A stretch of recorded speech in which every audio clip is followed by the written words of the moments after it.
जनताका छोराछोरीहरू अरबमा उभिएर प्लेनमा जानुपर्ने, आउँदा बक्समा लास लिएर आउनुपर्ने, गाउँमा बाबुआमाहरू छोराछोरीको प्रतीक्षामा पानीको अभावमा पानी भनेर माग्नुपर्ने।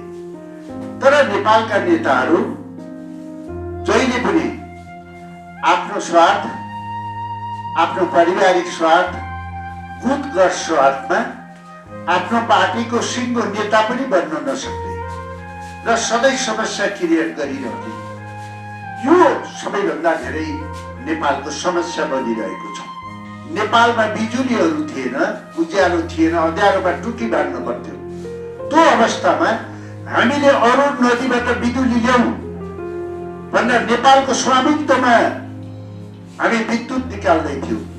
त्यस बेला नेपालका नेताहरूले वर्ल्ड ब्याङ्कलाई चिठी लेखेर हामीले बत्ती बाल्न दिएनौँ, बिजुली निकाल्न दिएनौँ। आज त्यो बिजुली निकालेको भए नेपालको व्यापार घाटा कम हुन्थ्यो, नेपालमा उद्योग धन्दाहरू खोल्ने थिए र नेपाली जनताहरू उज्यालोमा बस्न पर्ने थियो। आज देशको यो अवस्था हुने थिएन। गाउँका जनजातिहरूले कोदाको रक्सी बनाए भने पुलिस लगाएर फटाइदिन्छौँ, तर मुडको नाममा होली वाइन ल्याएर नेपाली जनतालाई छर्किन्छौँ र चोखाउने काम गर्दछौँ। जुन संसदले नेपालको नक्सा पास गर्यो सर्वसम्मत भएर, आज त्यही संसद विघटन भयो। कम्युनिस्टहरू, नेपालका कम्युनिस्टहरू समस्या सिर्जना गर्न सक्छन्, अराजकता मचाउन सक्छन्, यिनले समाधान गर्न सक्दैनन् भन्ने कुरा अहिले यो संविधान यता र उतिनको पारिएको छ, यसले पुष्टि गर्छ। सुवर्ण शमशेरले 16,000 बिघा जग्गा सरकारको नाममा दिएर भूमि सुधार लागू गरेका थिए। आज नेपालका नेताहरू 2 बिघा 4 आना जग्गाको निम्ति आफ्नो प्रेस्टिज इज्जत बेच्दैछन्। युधिष्ठिर अस्वस्थतामा मारिएको हो र उनले भन्छन् अस्वस्थतामा हतोहत बिस्तारै नरोवा गुन्जरोवा। यो राजनीति हो। कति कुरा लाउडली बोल्नुपर्छ, कति स्लो बोल्नुपर्छ। राजनीति म्याथमेटिक होइन, 2+2 म्याथमेटिकमा हुन्छ। राजनीतिमा 2+2 1 पनि हुन्छ, 10 पनि हुन्छ। माओवादी युद्ध भयो, कुन नेता भाग्न पर्यो, कुन नेता घाइते भए, श्रीलङ्कामा हिंसा भयो, राष्ट्रपतिहरू मारिए, भारतमा हिंसा भयो, इन्दिरा गान्धी, राजीव गान्धीहरू मारिए, नेपालमा हिंसा भयो, गरिब मारिए।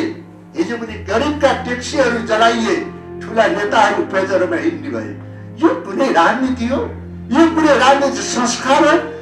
दोस्रो विश्व युद्धमा वीर गोर्खाली भन्दा गरिएका नेपालीहरू आज अरबमा बोरा बोक्न जानु पर्छ।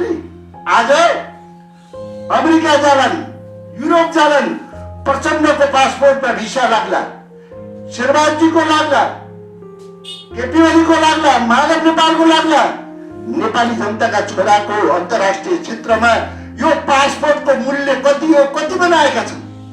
जनजातिहरूले बनाउने, ती वीर गोर्खाली बनाउने मेरो कोदाको रक्सीको वा मेरो कोदाको मूल्य कति हो? यो प्रश्न हरेकलाई राख्नुहोस्। यहाँ न कम्युनिस्ट छ, न काङ्ग्रेस छ, यहाँ सिङ्गो नेपाल छ।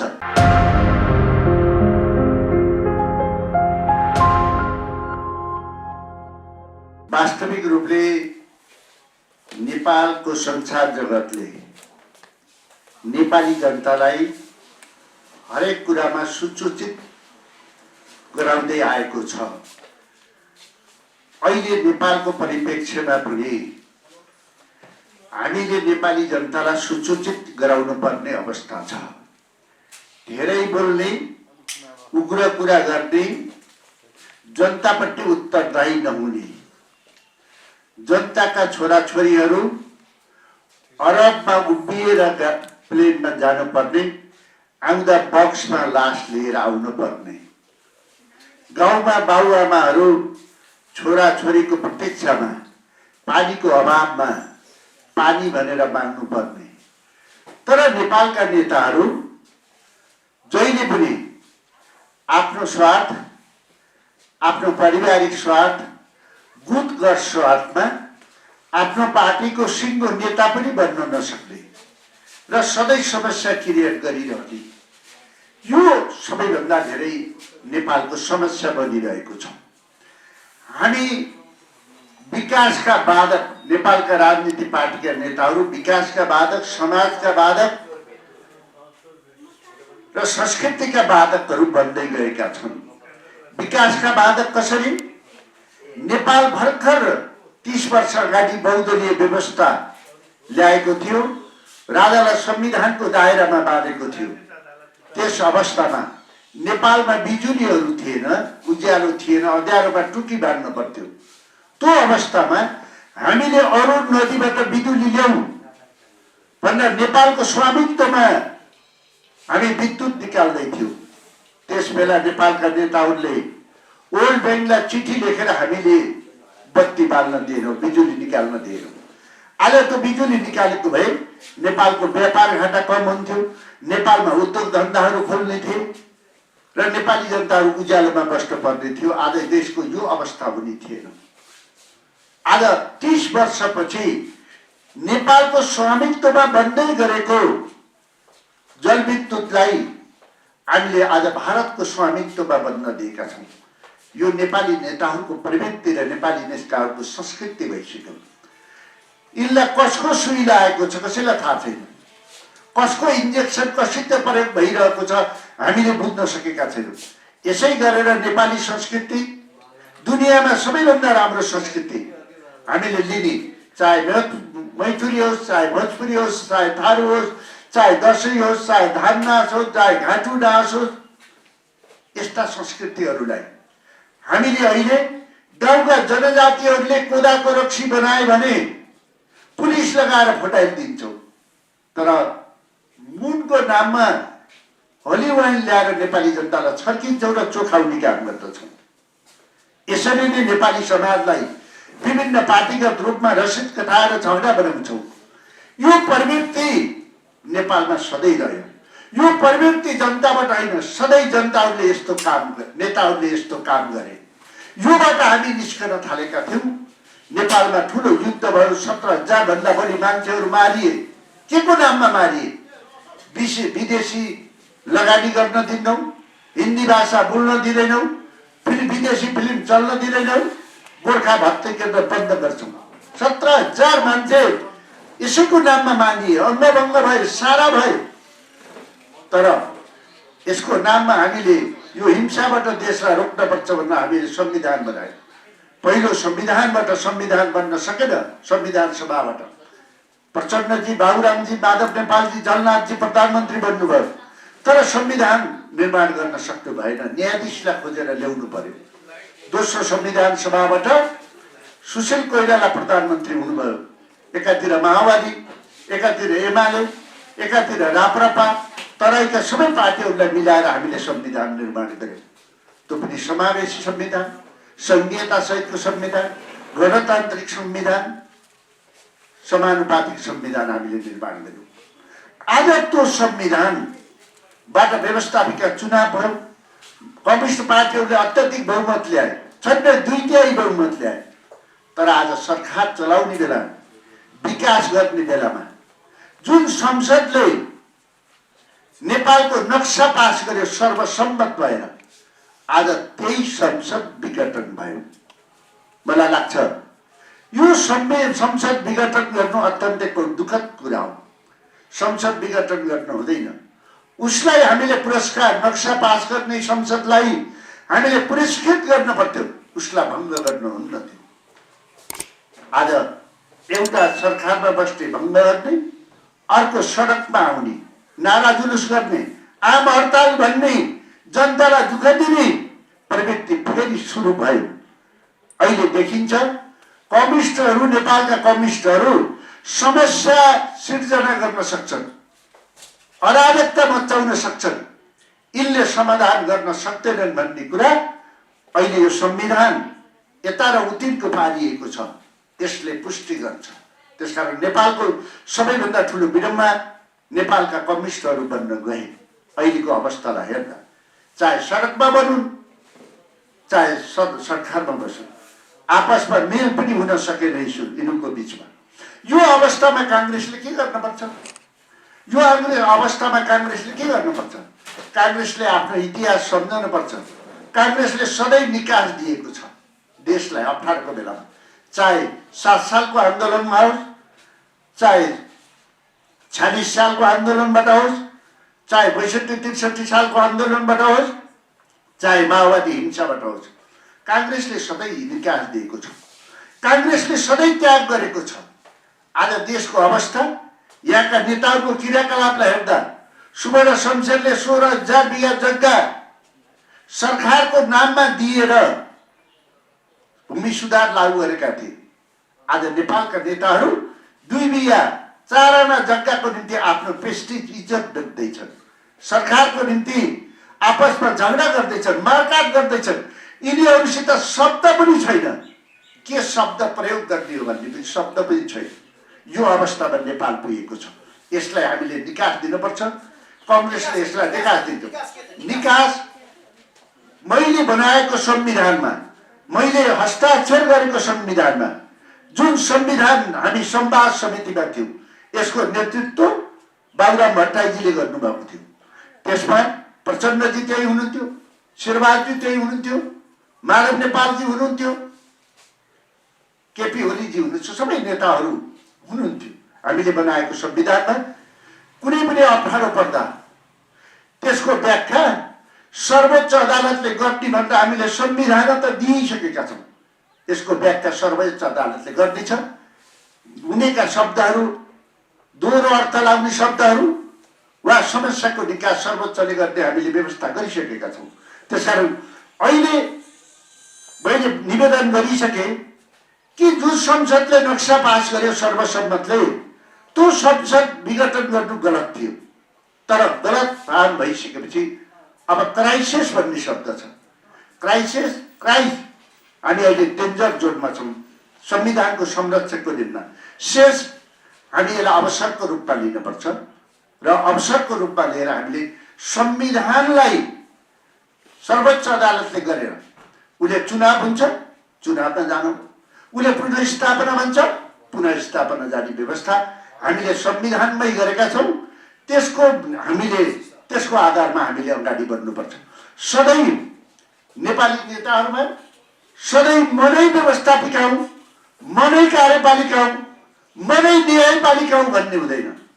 अहिले हामीले बनाएको संविधानमा व्यवस्थापिका, कार्यपालिका, न्यायपालिकाको हामीले व्यवस्था गरेका छौँ। एक अर्कालाई चेक गर्छ, एकले अर्कालाई ब्यालेन्स गर्छ। तर हाम्रो नेताहरूमा त्यो दम्म, सडकमा होस्, सदनमा होस् वा सत्तामा होस्, सबै मैले जो निर्णय गर्नुपर्छ भन्ने कुरा डेमोक्रेटिक सिस्टममा हुँदैन। काङ्ग्रेसको के हो त?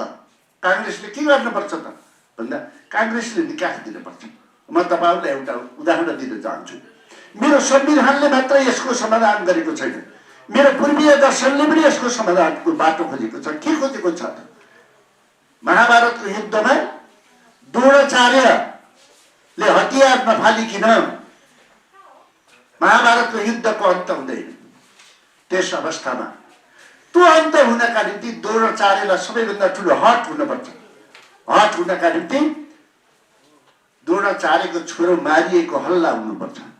द्रोणाचार्यलाई आफै थाहा थियो अस्वस्थमा मारिँदैन भन्ने, तर हल्ला फैलिन्छ कि द्रोणाचार्य मारियो।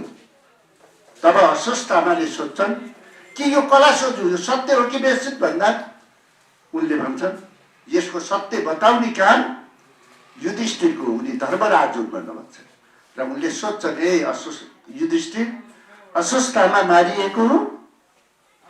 र उनले भन्छन् अस्वस्थमा हतोहत बिस्तारै नरवा कुञ्जरवा। यो राजनीति हो। कति कुरा लाउडली बोल्नुपर्छ, कति स्लो बोल्नुपर्छ। राजनीति म्याथमेटिक होइन, 2+2 म्याथमेटिकमा हुन्छ। राजनीतिमा 2+2 1 पनि हुन्छ, 10 पनि हुन्छ। केही समय अगाडि केपी ओलीजीले भन्नुभएको थियो, कहाँ छ काङ्ग्रेस? आज बाइती घरमा देखिन्छ अरे भनेर भन्नुहुन्थ्यो। त्यो 2+2 1 मा थियो काङ्ग्रेस। अहिले काङ्ग्रेस कहाँ छ? भने अब 10 मा पुग्न सक्छ। यो राजनीति हो, यो म्याथमेटिक होइन। त्यसकारण कांग्रेसले अब अदालतले गरेपछि हामी छलफल गर्न सक्छौँ, पुनर्स्थापना राम्रो हो कि वा निर्वाचन। तर राजनीति दर्शनशास्त्रमा के हुन्छ भन्नुहुन्छ भने विश्वमा हामीले चाहे इन्डिया हेरौँ, चाहे क्यानाडा हेरौँ, चाहे बेलायत हेरौँ, यसलाई मैले सुस्पष्ट तरिकाले अध्ययन गर्दा प्रतिपक्षले सधैँ चुनावको प्रतीक्षा गरिरहेको हुन्छ। जहिले पनि प्रतिपक्षले र सरकार पक्षले देशको निम्ति एउटै विदेश नीति खोजिरहेको हुन्छ संसारमा। त्यसकारण कांग्रेस चुनावको प्रतीक्षामा छ। तथापि सर्वोच्च अदालतले गरेको निर्णयलाई उले शिरोधार्य गर्छ, किनभने उसैले बनाएको संविधान, उसैको नेतृत्वमा बनाएको संविधान। त्यो संविधानमा सबै नेताहरू अहिले सरकारमा हुने वा सडकमा हुने सबैको हस्ताक्षर छ। यसैलाई विधिको शासन भन्छन्। नेपालको समस्या वामपन्थीहरू कम्युनिस्टहरू बन्दैछन्। सरकारमा जाँदा पनि समस्या, सडकमा जाँदा पनि समस्या, जङ्गलमा जाँदा पनि समस्या। माओवादी युद्ध भयो, कुन नेता भाग्न पर्यो, कुन नेता घाइते भए, श्रीलङ्कामा हिंसा भयो, राष्ट्रपतिहरू मारिए, भारतमा हिंसा भयो, इन्दिरा गान्धी राजीव गान्धीहरू मारिए, नेपालमा हिंसा भयो, गरिब मारिए। हिजो पनि गरिबका ट्याक्सीहरू जलाइए, ठुला नेताहरू पेजरमा हिँड्ने भए। यो कुनै राजनीति हो? यो कुनै राजनीति संस्कार हो? यी नेताहरूबाट, यस्ता नेताहरूबाट अब नेपालले मुक्त पाउनुपर्छ। यिनीहरूबाट संविधानको संरक्षण पनि हुँदैन, समाधान पनि हुँदैन। यो नेपाली जनताको विकास हो। यो कुरालाई नेपाली संसार माध्यमहरूले लिएर जानुपर्छ। हिजैका दौरान कुन इन्जेक्सन हो थाहा छैन। केपीजीको भङ्ग गर्ने इन्जेक्सन के हो, प्रचण्डजीको सडकको इन्जेक्सन के हो, यो इन्जेक्सनको पनि पहिचान गर्न पर्ने समय अब आएको छ। त्यसकारण यो देश हाम्रो। हिजो दोस्रो विश्व युद्धमा वीर गोर्खाली भनेर गरिएका नेपालीहरू आज अरबमा बोरा बोक्न जानु पर्ने। आज तपाईहरूले प्रश्न सोध्नुहोस्। तपाईँहरू सबैले आज अमेरिका जालान्, युरोप जालान्, प्रचण्डको पासपोर्टमा भिसा लाग्ला, शेरबहादुरजीको लाग्ला, केपी ओलीको लाग्ला, माधव नेपालको लाग्ला। नेपाली जनताका छोराको अन्तर्राष्ट्रिय क्षेत्रमा यो पासपोर्टको मूल्य कति हो, कति बनाएका छन्। लुम्बिनी छ यत्रो शान्ति क्षेत्र, जस वर्षमा विश्व शान्तिको सन्देश फैलाउने विश्वका मान्छे आउँछन्। त्यो मेरो लुम्बिनीको मूल्य कति हो? मेरो टोपी, मेरो बक्खु, मेरो तराईमा लाउने धोतीको मूल्य कति हो? मेरो संस्कृतिको मूल्य कति हो? नेपाली जनताको मेरो माउन्ट एभरेस्टको मूल्य कति हो? मेरा गोर्खालीहरूको वीर गोर्खाली बन्ने गोर्खालीहरूको मूल्य कति हो? आज जनजातिहरूले बनाउने, ती वीर गोर्खाली बनाउने मेरो कोदाको रक्सीको वा मेरो कोदाको मूल्य कति हो? यो प्रश्न हरेकलाई राख्नुहोस्। यहाँ न कम्युनिस्ट छ, न कांग्रेस छ, यहाँ सिङ्गो नेपाल छ। त्यसकारण सधैँ आन्दोलन, सधैँ उग्रता, सधैँ उग्रता। यिनलाई त्योभन्दा केही थाहा छैन।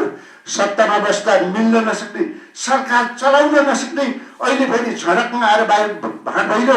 यो कदापि हुँदैन। यसमा हामी लाग्नुपर्छ। यसको समाधानको नेतृत्व हामी गर्न सक्छौँ। यति कुरा मैले राख्न चाहेपछि चाहिँ केही छ भने भन्नुहोस्। ल, म धेरै बेर बस्दिनँ। हिजो जुन गर्नुभयो नि प्रधानमन्त्रीले त्यो आमसभा, त्यसको बारेमा जुन पुरा जनताहरूसित भयो, त्यसको बारेमा के भन्न चाहन्छु? मैले अब कसैले आमसभा गर्छ, जनता आउँछ, नारा लाउँछ, त्यसको खण्डन गर्ने पनि प्रशंसा गर्ने पनि म मान्छे होइन।